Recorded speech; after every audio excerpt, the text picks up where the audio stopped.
6:15, so can I call everybody to order. Welcome to this meeting of Cabinet.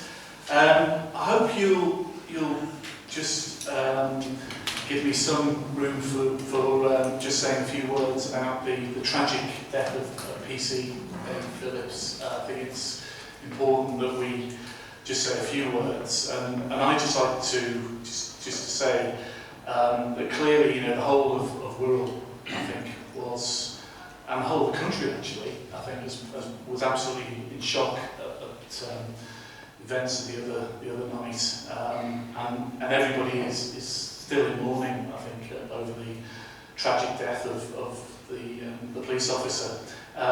You know, it was such a senseless and shocking event, and you know, as we all know, PC Phillips, who was a young, dedicated police officer, died performing his duty, protecting the public of Wirral, protecting our neighbours and protecting everybody. And I certainly have been, I've been overwhelmed by the outpouring of grief from residents. Just the number of people who've been into the town hall to sign a book of condolence. And I think the way that the whole community in Wirral's pulled together to support Dave's young family, I think just serves to demonstrate to me what a fantastic place this is and what fantastic people that we serve in terms of the residents of Wirral. Clearly, everybody's in shock, but there's still, I think there's a unity, people united in sorrow, we're united in our anger at what happened, and our grief for Dave and the family and the colleagues of Dave. So I think we stand beside his family, you know, his wife Jen, his daughters Abigail and Sophie. And I think as a council, I've said, and as a borough, we stand ready to support them in any way we can through this time of what is clearly, you know, immeasurable pain and sadness at this event. So I'd just like to invite members of the Cabinet, officers and residents and everybody here. Could we just stand and could you join me for a short period of reflection as we pay tribute to the life of Dave Phillips. Thank you.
Thank you.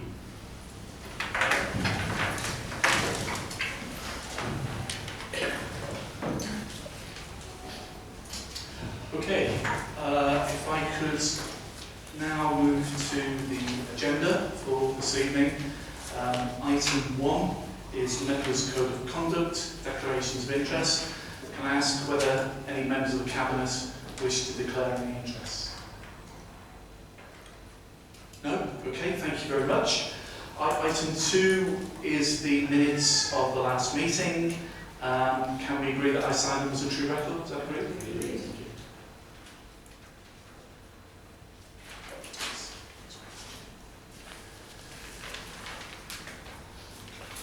Okay, thank you very much. That takes us then on to item 3, which is the Wirral Plan Delivery Plan Phase 1 and the medium-term financial strategy. So if I could say a few words about this this document. I mean, clearly the Wirral plan, the 2020 plan, it's a key document for not just us as a council, but I think for all the agencies on Wirral in terms of setting out a clear vision for the next 5 years. Our 20 pledges around those 3 core priorities of people, business and environment. I'm really proud of the fact that, first of all, we had unanimous agreement by all parties of the council in July to support the plan, I think, which is very reassuring. Clearly, since then, we've been working hard already on a number of the areas and the pledges in the plan. But I'm particularly proud of the fact that we've now got all the key agencies in the public, private, voluntary and community sector to agree to the plan. First time in my lifetime as a councillor anyway, that we have all the agencies in Wirral signed up to one vision, one plan for the future of Wirral. And I think that is a really good achievement. Because I think, as we've said from day one, we know that the government are going to cut our resources. We've had nearly £200 million worth of cuts over the last 5 years. Sadly, I fear that may be more on the way in the comprehensive spending review, the autumn statement. But that isn't an excuse why we can't do our very best for the residents of Wirral to improve their quality of life in terms of young people, giving every child the best start in life, making sure that our older people can live with dignity in older age, that we look after our vulnerable adults and vulnerable children, that we do everything we can to attract new jobs and investment from our residents in the borough, particularly from new private sector investments, and that we also look after our environment. And you know, we have a duty to leave the Wirral in even better shape for our children and our grandchildren, and to make sure that our residents have good health and a good quality of life, and good housing as well. So I think our sort of roadmap for the future is clearly set out around those 20 pledges. I think this document I think is important because it sets out the building blocks that we need to put in place to deliver the 20 pledges. I know that each of the 20 pledges now, we've got lead people. 8 of the pledges are being led by agencies other than the council, which I think shows that it's owned, widely owned. I think that's good. And clearly this will be the document that we will have to monitor closely over the next 5 years. But this report tonight just sets out in the detailed documents in the appendix to the report the initial steps we're putting in place to make sure that we're geared up to deliver each of these pledges. And you know, I think it's important to say yet again that there are some very clear measurable targets in this plan. These are not just warm words. You know, there are some very clear intentions. For example, building 3,500 houses over the next 5 years, attracting £250 million worth of private sector investment, making sure that every school in the borough is rated as good or better by Ofsted within that 5-year period. And I'm very confident that we'll achieve many of these pledges well before the 5-year term that we're setting ourselves. And I think that we've got a very clear vision, and a stable administration gives us a really good sort of chance that we will achieve these pledges. So I'm very excited about this document, and you know, I'm really pleased that we've had so much positivity from not just the agencies I talked about, but members of the public. And staff tell me it's great that for the first time that many of them can remember, they've got a clear idea about what the council wants to achieve over the next 5 years, and I think that's good for our staff to know where we're heading. So This report, I think, is timely. I think it also sets out the fact that we need to make sure that the budget process, the financial management of the council, we've got our is aligned with the work we need to do to realise the pledges. It makes clear that we will also need to take into account the outcome of the comprehensive spending review and also the devolution agenda that we've talked about many times before at Cabinet. So I think it's a really good document. Clearly it's phase 1, phase 2 will follow in the new year when we've got those further pieces of information.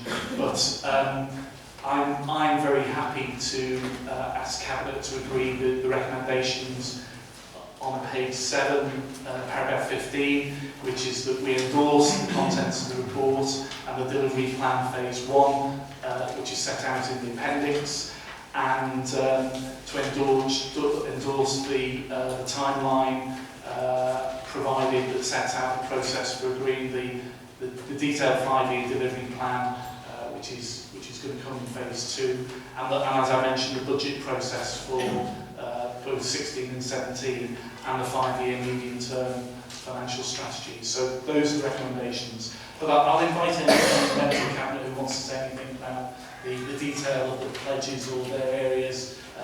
Happy to take any comments or contributions. Anne?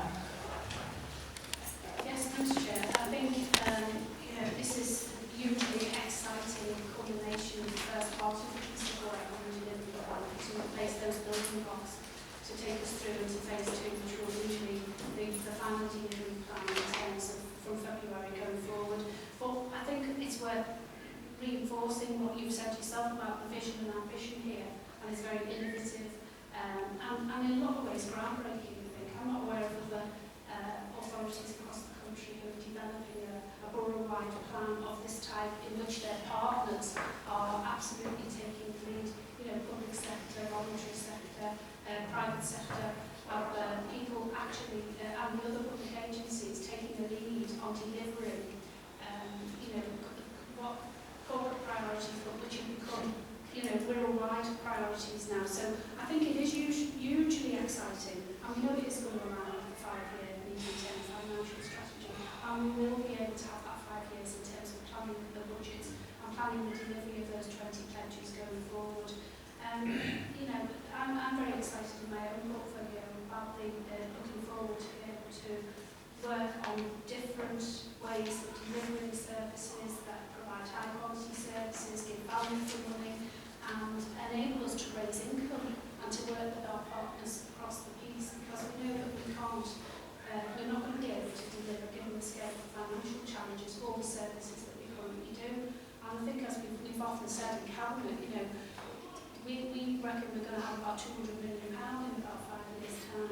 But the public sector across the world has got £2 billion, and it's about unlocking that, isn't it? And it's about saying, we've all got the same priorities. We all want to deliver better quality of life for the people of Wirral, whatever area that is. So let's get together and put all those resources together and do it effectively. So I think it is a hugely exciting programme, and looking forward to taking it forward. Thanks, Anne. Thank you. Other comments? Bernie?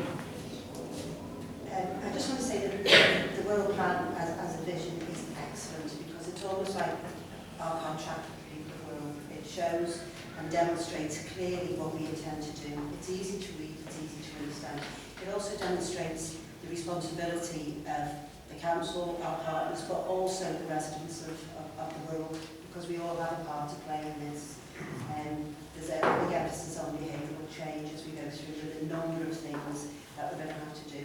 So I think it's an excellent plan that shows we're coming into very difficult times, but we're heading it with very positive expectations and with hugely exciting times ahead as well. So it's a fabulous plan, and it's well written. So I think that's Thanks, Bernie.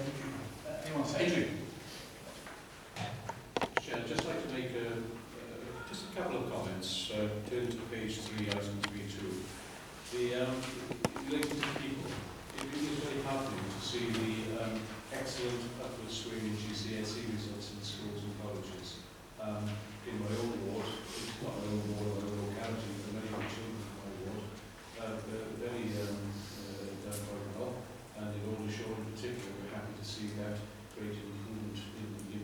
there.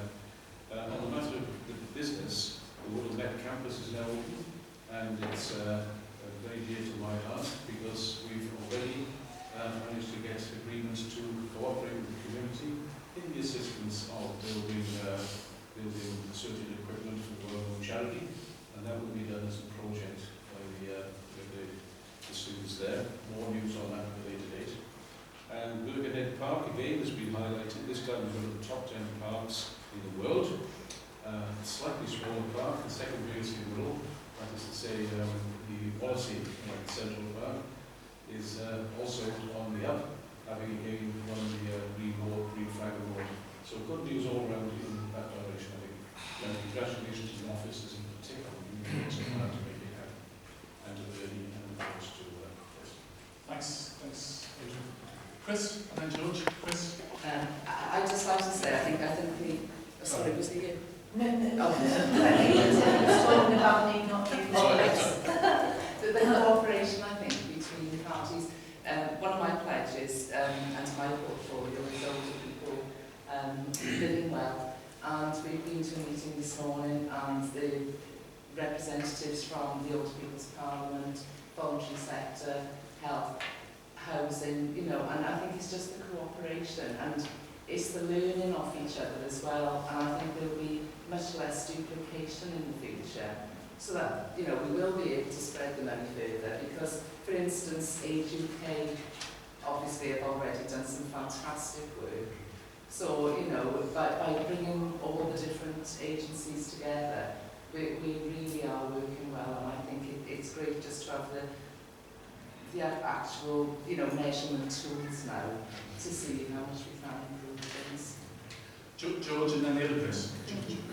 Just want to endorse what everyone else has been saying. I think that it's a brilliant plan. It gives us golden opportunities in the next 5 years. There will be a 5-year plan. It needs to be that, because we need to absolutely understand what we need over the next 5 years. And you know, my own portfolio, the people who are living a lot older these days, so there's a call for extra care homes, supported living accommodation. But one of the things about building the 7,000 homes is the revenue that comes back to the council. If the new homes bonus remains in place, and I say if, because I don't know what's going to happen, anyone else does, but if it did stay in place, we could benefit quite considerably. One of the downfalls that we had was when we took out on the HMRI account, what we were doing when the actual account was taken out, HMRI account, was we were demolishing. And the government basically said the only time you get money for the new homes bonus is when you put one back. So over the couple of years we missed out on a funding bonus. At this present moment in time, that brings in somewhere in the region of about £6 million. And if you think about that spread across a 5-year period, which they guarantee it's a lot of money coming in. But I hope with the analysis that I've come up with, together with the officers in the housing department, that we can achieve 3,000 new homes, improve 2,250 private sector properties, and bring 1,250 empty homes back into occupation. And by doing that, by the year 2020, we will then, in my opinion, be getting new homes bonus if it is still in existence in its present form around about £11 million a year. So that's a massive increase, and one that is a money for this council and one which is well. Thanks, George. Chris. Thank you, Chair. I agree with everybody. I think this is a marvellous plan, and I think we've got a lot to look forward to. One of the areas that really has been quite tough, and I know Claire's sitting there, she's going to look at me, has been leisure. And what we've done is we've invested in some of our leisure facilities, and I'm just looking out over there, watching all the children playing football over there. They're off the streets, they're not causing trouble, they're having fun. And our people in Wirral have appreciated the money and the hard work that we put into our leisure centres, and we know West Kirby with our Invigorate scheme has literally tripled over the last few weeks. People are actually coming away from private sector and coming into us and using our facilities, which are really, really good. I think putting the golf in would be a great help, because I think people will play golf, they can go to the gym, they can go to the pools, and I just think they're noticing out there that we appreciate that we need to keep people healthy, we need to get people out there keeping fit, we need to stop antisocial behaviour by providing good play areas for children in this area and in other areas. So yeah, I think we're doing a good job. So yeah, thanks. Thanks, Chris. Tony? Okay, thanks, Chair. Just a comment on what Adrian said about the GCSEs. Adrian's absolutely right.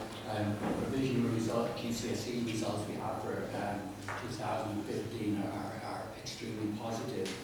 We've had an increase of children achieving A to C's from 69.2% to 72.8%.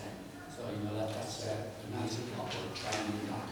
But for me, that's obviously good for young people who are getting ready for work and adult life, most important there. But for me, it's the area of children getting ready for school. In 2 years ago, a good level of development in the early years foundation. We had about 44% of children. This year has gone up to 69.7%. So, you know, we're above the national average now, which is 66%. And that's the trend I want to see, really, you know, for early years. Even more pleasing is in disadvantaged areas, the two-year-old uptake of the money. In June 2015, the entitlement was taken up by 75% of children. That was 1,283, and we are now 27 out of 152 authorities nationally that are. So I want to see an upward trend. 75% is good to see from 44% 2 years ago, but I'd like to see it up to 90%. No, that's brilliant, Tony. So that's really encouraging. Really encouraging. And Stuart?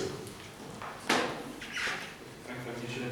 I really welcome both the council plan and the delivery plan. I think it's really innovative. And it represents the best way we're the communications that people will not lost ourselves and our partners have signed up for. In terms of my area, I think because we have traditionally invested in the highway network, we've got all the best networks in the country, so we've got really good foundations to build up. But in terms of pledges and some action points, which is laid out in the building, we're not hanging around.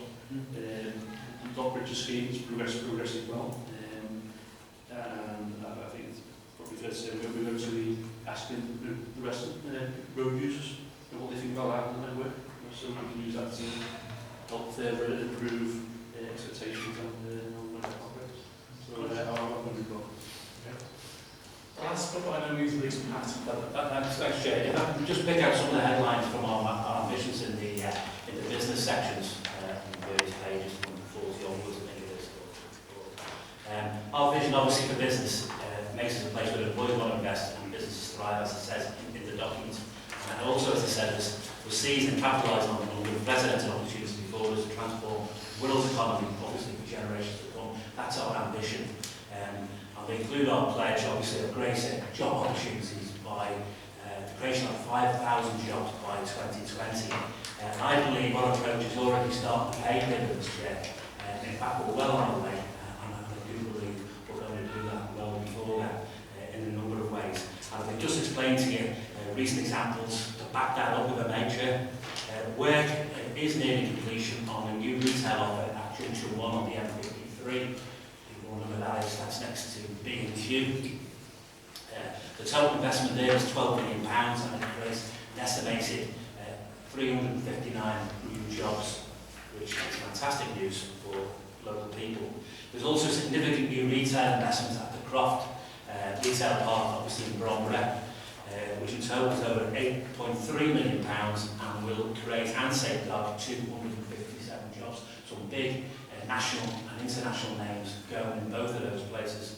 So really encouraging. We know Lidl have submitted a planning application for a new food store on direct land in Birkenhead at the junction of Oxford Road and Balls Road. An investment of £5 million with the creation of 40 jobs. Of course, as we've already stated previously, the new college project on Tower Road, fantastic. The office developments for the new contact centre, 745 new jobs there for the borough. We now have also, which is coming to completion, the light box on Newchester Road and the turbine park, both offshore renewable energy supplier parks, which will also create hundreds of jobs. We have obviously the recent, and these are just examples here, there's a lot more. We have the recent new B&M opening in Bromley, created 70 jobs. And of course the international golf resort, one of our big ticket ambitions, 350 jobs. So as you can see, you know, these and many others really are pulling us ahead of the game, and we really will reach that 5,000 mark, I think, well beforehand. There's a lot more I could say in terms of jobs, not least in my own economist house. There's nearly 1,000 jobs I'm informed today have been created down at Brighton, and that's been one of the jewels in Wirral's crown, because it's actually happened, it's actually thriving, and it's very successful, and of course we're going to build on that. One of the other pledges, of course, Chair, is to increase inward investment by bringing, as I said, national and international opportunity to our peninsula, companies of massive repute. Not least, we have, of course, working with us, Peel Holdings, Neptune Developments, and the American Jack Nicklaus Group in terms of the international golf resorts, and many others which have been mentioned. In Pledge 11, we're making it easier for our small business to grow and continue to work to improve our high streets across the border, pledging to deliver an additional 250 new businesses over the next 5 years. Work continues on the rollout of action plans across the borough's 23 retail areas. In 2014-15, a further 6 will be completed, and the current status, and just quickly say, is as follows. West Kirby has been completed, Upton Village has been completed, Easton completed, Laird Street completed, Lower Benton inaugural workshop on the 9th of September, and Oxon Village workshop scheduled for November, and a number of other ones, of course, across the borough have already been completed. And it gives people the confidence, does it not, Chair, in those high streets, in this term of economic downturn. Not only are we helping them, but you know, we're bringing forward through our investment plan, through our Wirral plan, investors, and helping them to attract further investments into those retail areas, which is vitally important. It really is. It'll give such a confidence boost to those areas. Can I just mention as well, Chair, don't mean to tread on Stuart's piece, in Pledge 13, in terms of transport fit for the future, I have to mention one thing in terms of the economic side of it, in terms of the cross-border transport links we're looking at with North Wales. Very important, because it's getting people from here to the big schemes and parks in North Wales, like the Deeside Industrial Park, for instance. And our ambition, and it's been an ambition for the last 20 years or more, is to electrify the Bidston to Wrexham line, making the journey instead of an hour, half an hour, which will make a big difference, and also to make it much more regular along that line, and new stations will come as well along that line, as was mentioned in the other evening. So, you know, big schemes, and will make a big difference. Our focus obviously is on new ways of working, as we said, with our partners, and create the right conditions for our small enterprises, as I've just mentioned, and the commercial sector, attracting international investors with skills of regional and national significance that will bring thousands of jobs, improve the quality of life for our citizens, and ensure our economy is vibrant and dynamic. Our goals, Chair, are rightly ambitious. They ensure the very best for the borough, its residents and businesses. And as Bernie said earlier, it is exciting times for the borough. Thanks, Pat. If I could just add one small but important footnote to your contribution, Pat, on the business pledges. I mean, I've heard recently some people say that, well, the only reason why Wirral is doing well economically is because of the government. And the economic policies that the government are promoting. Well, you know, I have to say to those people, I think they couldn't be further from the truth. The reality is, we have an excellent team here of officers in our economic development and regeneration team who have, I think, almost single-handedly brought about a situation where not only do we have the fastest growing small business sector now in the country, but we've got growth at somewhere around 7%, which is just phenomenal compared to many other areas of the country. So, you know, I would like to pay tribute to our officers, and I'm going to embarrass him now, but Kevin Adderley, as our strategic director, I know for a fact that if it hadn't been for the hard work and fantastic work that Kevin had put in to making a lot of these deals happen, they would simply not have happened. You know, you mentioned Pat Tower Walk, you mentioned the golf resort, there are many others that Kevin has been absolutely, you know, just phenomenal in the work he's put in, thinking outside the box, you know, going the extra mile, and you know, he'll surely be leaving us, but I would just like to use this opportunity to pay tribute and thank Kevin Adderley for the fantastic job that he's done in that department over the last 10 years. So thank you very much.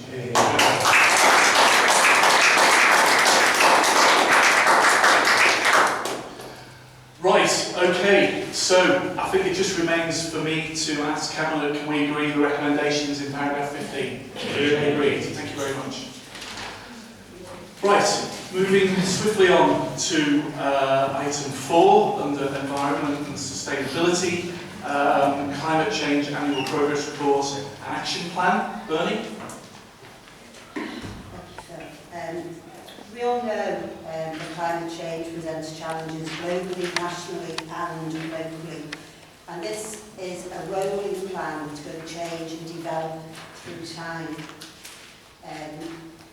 We need to, wherever possible, limit pollution that exacerbates climate change, whether it be the weather on land, whether it be sea, whether it be the atmosphere. We have to look at all aspects of it. We need to be mindful that much of the local climate-related pollution is linked to the amount of fossil fuels that we use on a day-to-day business for both living in our homes and for business. We need to be more efficient and more mindful about the wider impact of our decisions, and we need to help to reduce the dangers of climate change. The local authority has an important role to play with the agenda, and is a signatory to the Local Government Association Climate Local Initiative, which commits the Council to set out an action to both reduce climate pollution and to adapt to unavoidable changes. The new strategy was endorsed by the Cabinet in October of 2014, and it now forms the basis of cooperation and encouraging action across the whole of the Wirral. This includes the launch of the climate change event, which took place in December for schools and for the public. Events to promote community renewables, updates of the joint needs assessment, produce an action progress report, and develop the climate strategy action plan. And just to give you an idea of how serious the Council have taken the developments, if you look at the report, you'll see what the partners are and all the different departments are involved in this plan. You've got the housing strategy, public health, the TTWK Energy Group, Wirral Chambers of Commerce, the Regeneration and Environment, Energy and Waste Working Group. You've got the planning department, very important. Eco schools, we need to make sure that our children understand what's happening. Faith for change, community action, the highway management, because we have to go into the highways and look at transport and travel. Energy Projects Plus, which are amazing, who look at all the infrastructure for loft insulation and other insulation in the houses and other changes for public use of energy. Cycling Wirral, Mersey Travel, and many, many, many more, which just is an indication of how seriously we're taking this as a council. This report presents a summary of progress and moving forward with the implementation of the new climate change strategy for Wirral. The document and the activities of the Wirral Planning Group introduce the first action progress report, and it's recommended that the progress be noted, because this is a report that's for noting, and that this rolling action plan be endorsed for public reporting purposes. This will also interact with some of the commitments that we've got in our pledges by providing an attractive local environment for the Wirral residents.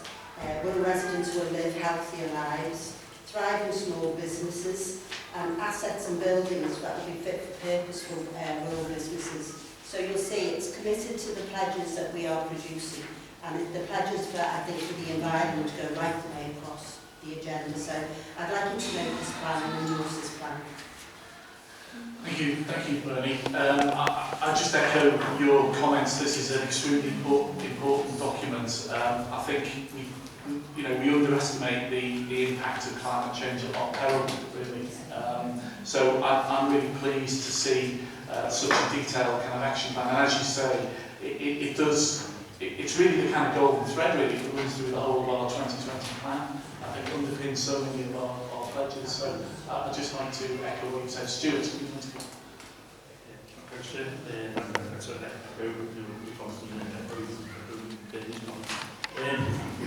As a portfolio with the housing and transportation, I'm very pleased to be able to support this plan in terms of encouraging cycling, implement the cycling scheme, and the step programme for energy travel will be further cycling schemes over the next couple of years. But the main one I want to highlight really on page 83, objective 1.16, upgrading the street bike network to the latest LED technology. One of our pledges is to have the transport and technology infrastructure for the future. Active report is a project's well ongoing now. I think the travel bed that was illustrated there, LED lights being installed, as well as saving us vast sums of money. There's also quite a bit of service with the board.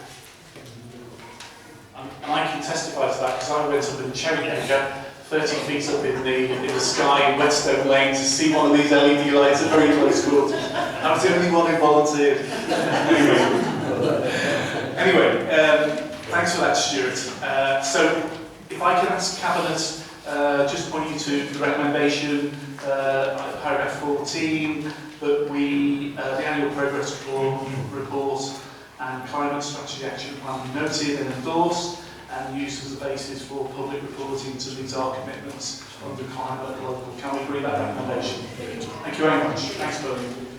Right, moving on now to Governance Commissioning Improvements. Item 5 is the Audit and Risk Management Committee Annual Report for 2014-15. Anne, can you introduce this, please? Yes, thank you, Chair. I'm pleased to introduce this report to Cabinet. This is the annual report of the Audit and Risk Management Committee of the Council and sets out the work they've been doing over the last year. It's a picture of consolidating progress and sets out how they champion local governance across the Council.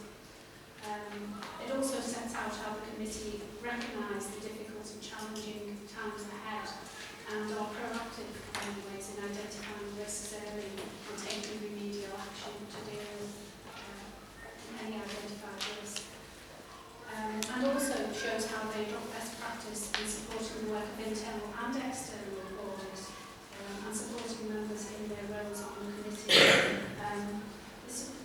It's an important report, Chair, because the next one that's coming is about the annual governance statement, and that's very much predicated on the work that has been done by the Audit and Risk Management Committee across the piece. But as I say, this is a picture of consolidating progress and shows where the committee are in terms of at the centre of good corporate governance across the Council, and the recommendation is to approve the annual report. Thank you, Anne. Can I add my thanks to the Audit and Risk Management Committee for their work over the last financial year. I think they've done a sterling job in terms of making sure that we maintain high standards around particularly our governance areas and a whole range of other areas that they've been looking at. So I do thank the committee for the work that they've done over the last year, and I echo Anne's comments that we need to obviously maintain those high standards. So I think we'll just be asked to... oh, sorry, Adrian. Yeah, of course. Yeah. I just feel on this, if we think back for 3-4 years ago, how absolutely excellent this report is and how it demonstrates how far we've come. I would like the moment to pass without offering some congratulations to Tom Salt and his colleagues for the excellent work that they do. Okay, absolutely, absolutely. Very good. So can we approve that report? So agreed. Okay, thank you very much. So I think, as you say, Anne, that nicely leads on to annual item 6, which is the annual governance statement for 2014-15. Yes, it does, Chair. And the annual governance statement, of course, is a barometer of our corporate health. And 14-15 report evidences that we've made good progress and built on our built and strengthened on our governance arrangements since the improvement report we drew in November 2013. I think, Chair, it's just worth noting, just looking at some of the statements that have been made about the overview of the progress that we've made. On page 136.3, it's pointed out that the Council has continued to progress its plans during 14-15 to continue to strengthen its governance arrangements and build on the previous improvement overseen by the improvement for internal governance controls have been strengthened, and this is demonstrated by improvements delivered during 14-15 to address the Council's existing governance arrangements. And also, Chairman, the Council can demonstrate on the principle one that it's focusing on outcomes for the community and on longer-term vision for the area. I mean, clearly at the moment we're working to what was the 3-year corporate plan, but we are setting out a clear vision and priorities to guide the allocation of resources going forward. So I think what we can see here, Chair, is that, this is, our corporate health is in a good place for us to go forward with our Wirral plan and our new 5-year plan for Cllr. However, there are 4 issues that are outstanding in terms of corporate governance for 14-15. But I just want to set that in context, because last year there were 5 issues, and the year before there were 15. So I think it's of note that we've made progress, and just one area that we've made particular progress on is in asset management. We now have the asset management strategy in place. It's no longer a significant issue. We've got £3.3 million of receipts from that, and for 14-15, and targeted for 20 million by 17-18. So significantly, no new issues identified for 14-15, and the authorities we are in a stable position. Just on the 4 areas that have been highlighted, which are procurement, ICT in terms of business continuity, absence management and organisational culture. They do require further work, but it's the Council who've decided to keep them on the agenda in terms of bringing forward, we're keeping them on as significant issues for regular feedback, because we want to know where those issues are up to in terms of progress, and there's an outline plan for them, which will regularly report back to the SLT and members on that matter. But our real icing on the cake, pardon the pun, in the current year, in terms of governance, has been our most improved council. And I think that we shouldn't lose sight of the fact that our peers in local government have recognised the improvements that we've made as an authority. And a